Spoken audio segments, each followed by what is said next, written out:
上回书说到，凯多在庆典上一刀砍掉了大蛇的脑袋，接着将大蛇手下的忍者和武士全部收到自己的麾下。看侍郎和小菊单挑，小菊含泪将看侍郎砍倒在地，赤鞘九侠变成赤鞘八侠，一起上阵迎战凯多。大和与路飞快步赶往表演层会场营救桃之助。听闻赤鞘武士还活着，大和十分兴奋，夹着路飞一路狂奔。凌空六子福子福得到手下汇报，赶去追杀二人。润体挨了大和一棍子，怀恨在心，更是在后面紧咬着不放。另一边，大马海团落下瀑布，夏洛特家族长子佩罗斯佩罗乘上糖果阔鱼来袭，马尔科前来应战，与其单挑。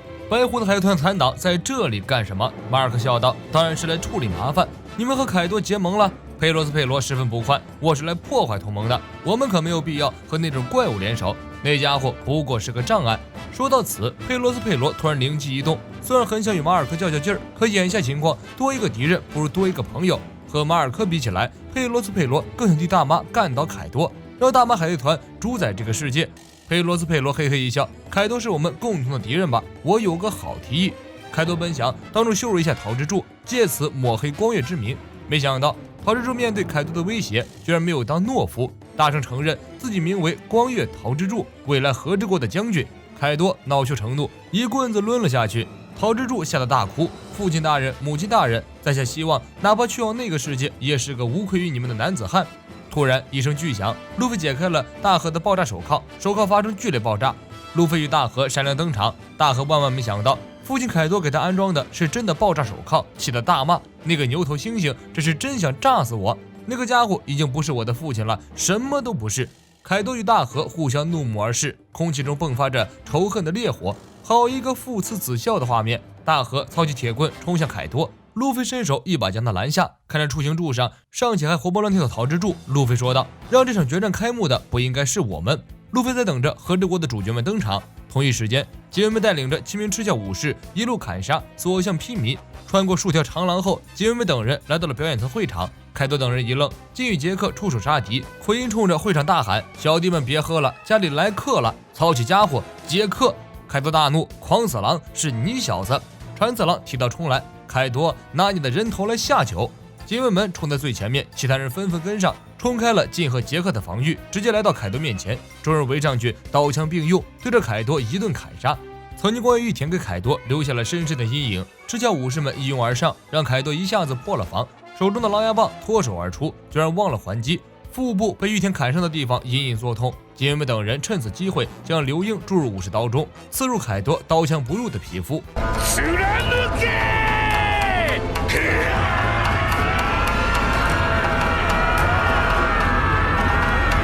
凯多如同一个小陨石一样重重摔在地面，武士们一起扑上去，手中的武器狠狠刺进凯多的身体。警卫们怒道：“时机已到，就以凯多的首级来了却我等主君光月玉田的遗愿吧！”其他人跟着大吼，将刘英注入武器，磨刀20年，就为了这一刻斩杀仇敌。然而这时一阵波浪，所有人被震了出去。凯多爬起来，摸了摸腹部的伤口：“我是不是给你们点脸了？给我脂肪层都刺破了。”凯多思索一番，决定打心理战。他说道：“没想到你们会跟海贼联手，你们一直藏在我的眼中钉草帽路飞的身后啊！真亏你们忍耐了20年，穿越时空招兵买马。可是海贼是会背叛的，一旦得知必输的结果，他们就会弃你们于不顾。你们的领袖草帽曾折在了我手里一次啊！”警卫们等人不为所动：“你这是对路飞阁下的侮辱。路飞阁下与你们不同，他是将来要立于这片大海顶点的男人，就算我们都死了，也还有他在。和之国的黎明必将到来，因为这是我们与主君的约定。”暴五郎等武士们一起脱了伪装，冲进百兽海豚的马仔中间，就是一顿暴砍。润体此时也冲进了会场，上来就一套连招招呼到大和身上，表演层陷入一片混乱。马仔跑到大和面前喊道：“不好了，大和少爷，您的父亲刚刚遇袭，表演层内涌入许多敌人，还请您勿要儿戏了。”大和沉声道：“我早就知道了，我就是你们的敌人。”马仔们懵了，大和要随武士们一起打凯多了，真是大孝子啊！表演层打成一片，桃之助还在出行柱上吊着呢。罗宾忍不住要出手，士兵老大摆手拦住罗宾：“稍安勿躁，我们还有很多可靠的伙伴。”罗宾顺着士兵老大的目光望上去，看到小忍趁乱爬上墙壁，抢到桃之助头上的天花板内。不过此时确实不好下手，就算凯多不在，还有三灾守在桃之助身边，跳下去瞬间就会被踩死。娜美和加洛特看到大妈注意力转移了，一起合力干掉了霍米茨，挣脱束缚。娜美真是越来越勇敢了，主动去寻找大妈。加洛特吓一哆嗦，好不容易才躲开那个怪物，还送上门。娜美微微一笑，这一次我一定要将宙斯夺回来。宙斯慌慌张张的去寻找大妈，如果掉队太久，他就会被大妈给摧毁。娜美跟在后面，用几朵雷云就把宙斯给勾引了回来，一把将宙斯紧紧攥住。我不会再放开你了，宙斯。宙斯双眼泛泪，好好的一朵雷云就要变成雨云了。女人果然是最可怕的生物。如果说给凯多留下心理阴影的是玉田，那么让大妈应激的就只有路飞。大妈本来还在一边吃瓜看热闹，一见到路飞，瞬间血压狂飙，这个逼小子真是阴魂不散啊！路飞看到大妈也傻眼了，阴魂不散的是你呀，老婆子！大妈嚎叫一声扑了过来，路飞立即用象枪回应，二人接力对招，但是大妈在力量上还是高出路飞一筹，将路飞一拳打飞。为了杀掉给我们海贼团蒙羞的你，我可是特意大老远从托特兰王国跑过来的呀，草莽小子！对了，你来干什么？该不会是来打倒凯多的吧？别逗我笑了。路飞认真的说，我不是来打倒凯多的。大妈愣了，大河也愣了。路飞继续说，我不是针对谁，我是说在座的各位都是垃圾，不管是凯多、大妈、干部、大蛇，我要把你们通通打飞。大妈笑道，年轻人别太嚣张，区区几百人能做什么？奎因跟着捧哏说道，我们可是有3万多人呢。这时电话柱响起，奎因接起来，属下报告说，紧急情况，数千名入侵者自后门攻入城内。接着电话虫一个接一个响起，鬼之岛各地的守卫队长传来消息，大批武士入侵，花之都被捕的武士和兔井的犯人都来了，全岛暴乱，打得百兽海贼团措手不及。不仅如此，索隆、基德、罗这些也加入了暴乱的武士之中，抱团作战势不可挡。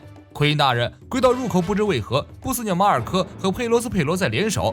奎因表示，凯多的儿子和大妈的儿子一样，真的都很孝顺。情况如此危急，也不能坐视不管了。奎因通过大屏幕召唤岛上所有的成员，放下酒杯，操起武器，宴会可以终止了。敌人来袭了。表演层的地板下传来凯多的咆哮声，所有人向声音方向看过去，凯多化身巨龙从地板下飞出，杰们等人四四扒在凯多的后背上。我都听到了，草帽小子，你说要打飞我，我接受你的挑战，就让你见识见识世界第一战斗力吧。凯多冲破了屋顶，飞上鬼岛的上空，杰们等人也跟着来到鬼岛的穹顶。毛皮族的战士们纷纷向此地奔来，集体刷大龙。刚巧今晚是满月，毛皮族在满月之夜可以化身为月亮狮子，战斗力大大提升。凯多方面，杰克带着一群马仔赶来支援。杰克曾给毛皮族带来很大的伤害，不仅毁了左岛的千年古国，还砍了猫狗老大的一手一脚，释放毒气，赶尽杀绝。冤家路窄，一看到杰克这屌样，毛皮族们就满腔怒火。雷藏怒吼：“你要找的那个武士就是我，杰克！在下这条命必将在此战中加倍奉还。”杰克霸气回应道：“有种就来试试，正好我和你们还有账要算。”杰克怪的是左岛相主那一鼻子，差点给他抡死，多亏命大，要不然就没有戏份了。双方各吃各的理，既然谁也不服谁，那就只有用拳头来分辨对错了。毛夫少老大和犬蓝公爵要变身月亮狮子，后面的毛皮族小弟们跳出来表示，区杰克我们对付就可以了，老大们还是保存体力与凯多交战吧。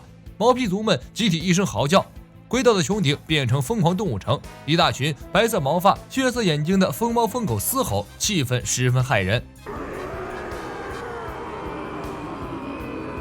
杰克沉声喝道：“不要退缩，月亮狮子撑不了多长时间。”属下们喊杀声一片。杰克的身边不仅有给付者、蛮霸者，身后还有凯多坐镇，无需畏惧。毛皮族们拔刀进攻，双方激战一起。刚一交战，杰克就大呼意外，变成月亮狮子的毛皮族的确强了很多，很快就解决掉一群手下，并且挡住了蛮霸者。猫夫少老大和犬蓝公爵愤怒地盯着凯多，双目泛红，全身迸发出雷电。凯多与赤鞘武士的决战开始了。